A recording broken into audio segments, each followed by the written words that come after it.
Welcome back to What Arty Noobs for General Disturbance. This is the 105 leFH18B2, the French Tier 5 premium SPG that most people know as a lePI, a leaf blower or a leFH. This one's on the south spawn on Prokhorovka and it's under the command of graldebarantauro. And yes, there are a number of bots in this game. The bots have got a colon in front of and behind their name, so yes, do watch out because you'll probably see bots galore during the next game. That's not a bot, that's an M10 RBFM under human control. But we're heading over to on the west side of the map.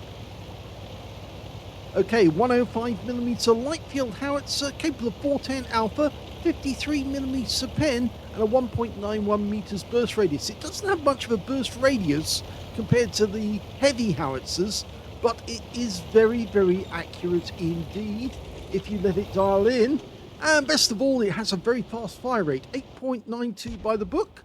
And we can see graldebarantauro's got 7.85.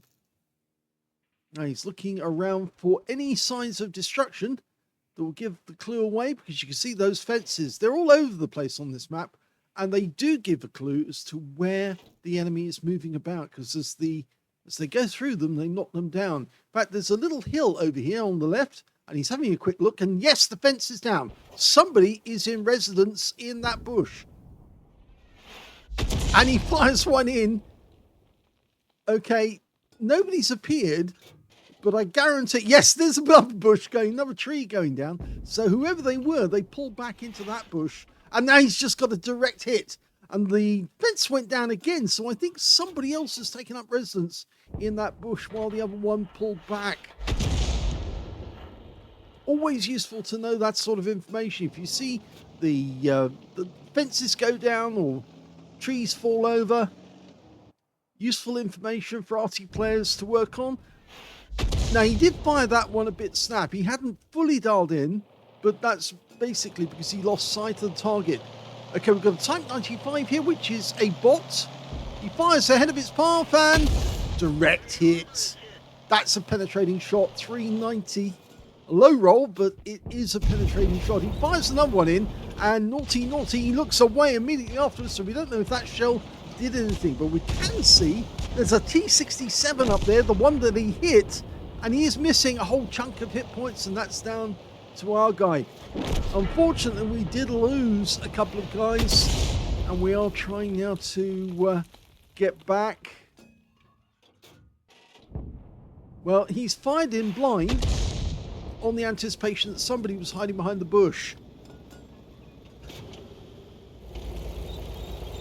There's a lot of tanks gone up the east side of the map, and what have we got up here?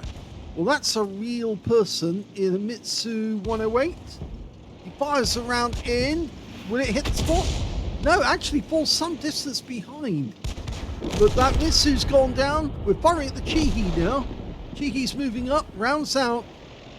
Looks like he's going to get hit. Ooh, so close. Wasn't fully dialed in, so it missed, unfortunately. You can see the M8A1 just ahead of us. That's a bot. But very few tanks have actually moved up. Even though we do have plenty of M8A1s, they're all bots, I'm afraid, and therefore they're not likely to take the initiative. Even our M10 RBFM, he's acting like he is a bot, even though he's not. Oh, that's a kill! He just took out the T67 with a direct hit, and that was a real player. So the guy went back to the same bush to spot from, and I don't think he's the only one up there. I think there is somebody else up there as well, and I think it might be an M8A1, but don't quote me on that at the moment. You see, if any of our lights actually did go up, or even the M8A1s, which act as lights, then they might actually get spots on those enemies. We do know they are up there. You can see that the enemy Arty is trying to take out our M8A1 because he's out in the open. You can see the rings forming around him. There's two Artys on the enemy team. Or is it the two Artys? No, there's one Arty on the enemy team. My mistake. It's a bishop. And look at this. One of the M8A1s has actually crossed the railway line down at the bottom there. And he's sitting behind that bush. Now, our Stug is not moving up to intercept him. And the reason for that is, well, I don't know. It may be inexperienced by the Stug player. He is a live player, but he hasn't moved up to take out that M8A1. He should have done that. This is very, very annoying. You know, there's an enemy tank in our midst, and unfortunately, nobody's moving to take it out. Now, as we know it's an M8A1, we also know that means that it is a bot, because the only M8A1s on the enemy team are bots. But whilst he's over there, it does make life inconvenient for us. Now, our guys are starting to move north.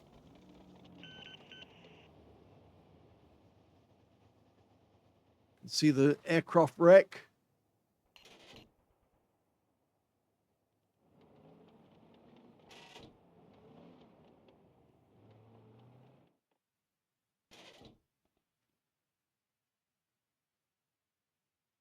Still nothing. All the tanks we have up on top of the hill, a huge number of tanks that went up there, they've all been killed except for one, a Type 95. Now that is a bot, and we know that the tank facing them is the Chihi. That Chihi is a live player. And there is the bot again. M8A1's been spotted. So he's trying to get a shot now. He's just backed out of the bush. And our Stug is not making a single attempt to try and kill him. Now, you should try and dial in as accurate as you can before shooting. Rounds out. Landed next door to him, but didn't do any damage. It didn't get close enough. But if you get it tight, that's it. That should hit. And in fact, he wipes him out with that one. Good shot. Okay, they found a KV-1. This is where premium ammo will be very useful to take that guy out. He gets a direct hit on the engine deck. Okay, he's going to do it again. Rounds out. Looks good. Oh, he did try a premium round. Unfortunately, it didn't pen. He's fired another one in. And again, got nothing. Okay, so there's enemy tanks over here, and they're starting to come down into our side of the map. So this is catastrophic now, because it's starting to look like it's going to be a walkover. Oh, he does get another pen, this time on the Type 95. That's a bot. Going back to the KV-1 up here. So, trying to get a shot. That's an HE round, and yes, he does get it. He tracks the guy as well. Now, let it settle and let it hit it with the HE. And he gets another hit, a blind hit. He does what I do. He marks the ground to show that's where it was. And the target was killed in the end by our M10 RBFM. But look at this. The M10 on the enemy team is almost alongside the Stug, who's doing nothing. He must be AFK. That Stug must be AFK, because he's mad to be sitting there and not doing anything about the enemy tank who's alongside him. Okay, Type 95, let it settle. Didn't fully dial in, you see, and that's why it wasn't accurate. There's the Bishop. Now, you got a chance to do something about the enemy Arty, and he does get a hit. Doesn't kill him, though. Going for the Type 95. That's it, that should hit him. And it doesn't. RNG is diabolically bad at the moment. Okay, he's trying to guess the spot. He does get a hit. And he gets a penetrating shot for 347 this time. There's only 3 left on our team. That hit the ground. I heard the thump as it went in. Well, there's 5 left on the enemy team, 3 on our team. But it's becoming increasingly dangerous for us.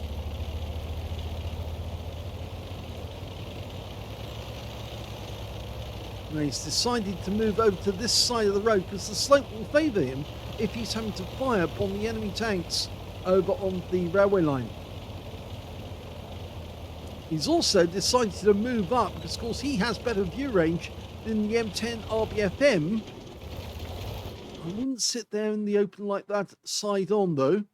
That might tempt the enemy. But there's the enemy bishop again. Now, we did hit him, and he has taken damage. He is taking damage from the M10. Now, take him out. Finish him off. Well, the M10 got him. So now it's 3 versus 4. The enemy seems to be doing extremely well with their bots. They've only got 2 live players and 2 bots left. The Panzerführer-Ausrüstung-H is a live player, so is the Chi-He. But the Chi-He, remember, that was up on the hill, and he did get hit, I believe. At least I think he did. Now he's down by the railway line, and he's near the Stug. Okay. We're looking for him, and he's taken out the Stug. And that Stug did absolutely nothing. That was a live player. He did nothing, so he must have been AFK. Or he said AFK, but he does have 1 kill, that guy, funnily enough. But he didn't help our team at all.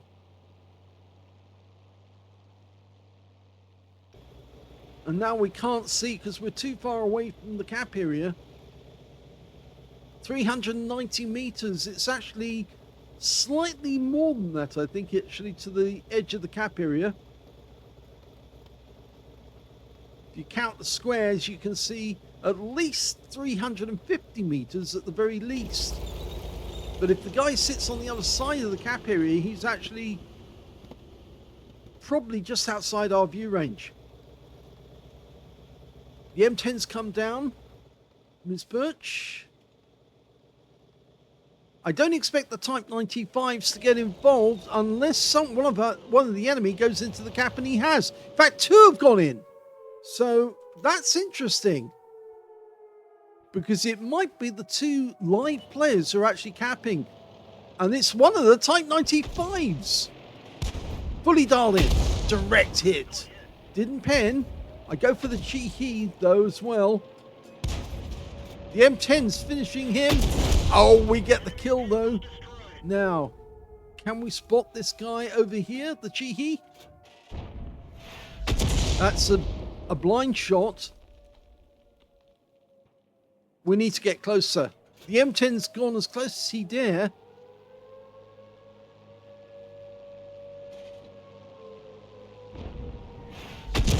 He's guessing that he's behind the wreck, using the wreck for cover. We might want to start cutting across the field, but there he is. He's been spotted. The M10 tries to get a shot on him. He did get a hit, and he's reset him. So I think the M10 is looking at a defender medal. But he's still capping. Fully dialed in. Rounds out. Just goes over the top. We lost the M10. And now the Chi-He is after us. He knows we're the last. And he's coming towards us. And now we've spotted the Anku, the premium tier 5 premium Panzer.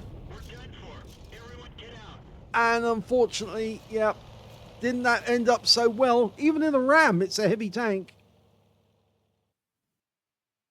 Well, here's the end of battle results, and that was the 3rd class tanker for graldebarantauro in the 105 leFH18B2. He managed to get a bruiser medal for getting at least 5 critical hits. In fact, he got 18, and his win rate was 9,051. And yes, he did a lot of heavy lifting in that game, but he couldn't carry the team altogether. He did have the help of that M10, but he just got spotted by the Chi-He. And even though the Chi-He doesn't have a very good win rate, in fact, it's a pretty poor one, 47%, I believe, he still managed to take out an M10 from the cap area. And, well, after that, it was everybody charging us. The Panzerführer-Ausrüstung-H Anku must was hiding up in the north. I don't think he really took part in the battle at all, really, to a certain extent. In fact, we were the first ones to spot him. You can see there that he actually didn't appear up until that point in the game. And then he just went in for the ram kill to try and take us out. And yes, he is a fairly heavy tank, the Panzerfier, so that's why he can actually ram the Fifi, which is also based on a heavy tank, because they're about the same weight. The Panzerfier was supposed to be a fairly lightish tank, around about 20 to 25 tons, I seem to recall, but it's actually ended up around the 30-ton mark. And of course, so it's 30 ton versus 30 ton, and that's why they managed to finish us off. If we look at the team score, we can see the highest damage in the game actually turned out to be the M10 RBFM, and he did get the high caliber and a defender. So yes, he did get the resets in order to get the defender medal. 2,670 hit points to him. Second place was, yes, graldebarantauro with 2,558. And the third highest damage went to the enemy M10, who managed 2,071. When it came to kills, it was our guy, yes, the M10 RBFM got 5 kills, and the Cheeky on the enemy team got a Leather Slaves medal and 5 kills. So he's actually obviously slightly better now than he was in the past, but he didn't do a whole lot of damage in that game, though. And in second place, in joint second place, we've got graldebarantauro with 3 kills, and the Bishop on the enemy team also managed to get 3 kills. And in joint well, it's not joint third place. In third place, we've got the KV1, who managed only 2 kills. When it came to base XP, it's the M10 on the enemy team with 881 in first place. But then it's our M10 managed to get 709 with his high caliber, and 704 went to the enemy KV1. And you can see in fifth place, it's actually graldebarantauro. So he did better than most of the other humans, except for that Cheeky, who managed 684 and, of course, got the Leather Slaves medal. 37 shots fired, so he still had plenty of ammo left at the end of the game. 13 direct hits and 6 penetrations, 7 splash. Damage 2,558, of which 2,435 were at more than 300 meters, so there was some close-in shooting there. He did receive 3 hits, I'm afraid, and 3 penetrations, but it was the ram that actually finished him off in the end. He spotted 1 enemy vehicle, that was the Panzerfier Aslains H Anku, and 8 enemy vehicles were damaged, 3 were killed, so he just missed out on getting a Confederate. 268 hit points of damage assist, and he got 4 defense points when he reset the cap. On a free-to-play account, actually, he made a profit of 9,437 credits, and he also took away 860 XP as well, but sadly it was a loss. Yes, I'm afraid the enemy did get the better of him. He did get a few penetrating shots in that game. I'm going through it now just to see who they are. They even got ram damage on that Panzerfier Anku for 123, but it was the T-67 that he penned first. That was the one who went straight back to the bush, and he fired at the bush with a blind shot, and he actually penetrated. And the other 2 that he penetrated were Type 95s. In fact, it was the same one he penetrated twice with rounds. So yes, if you get a nice accurate aim at the enemy, sometimes the shells will go straight through. So I hope you enjoyed that replay. If you did, please give this video a like, do subscribe to our channel, leave a little comment down below because it feeds the algorithm, and thank you for watching.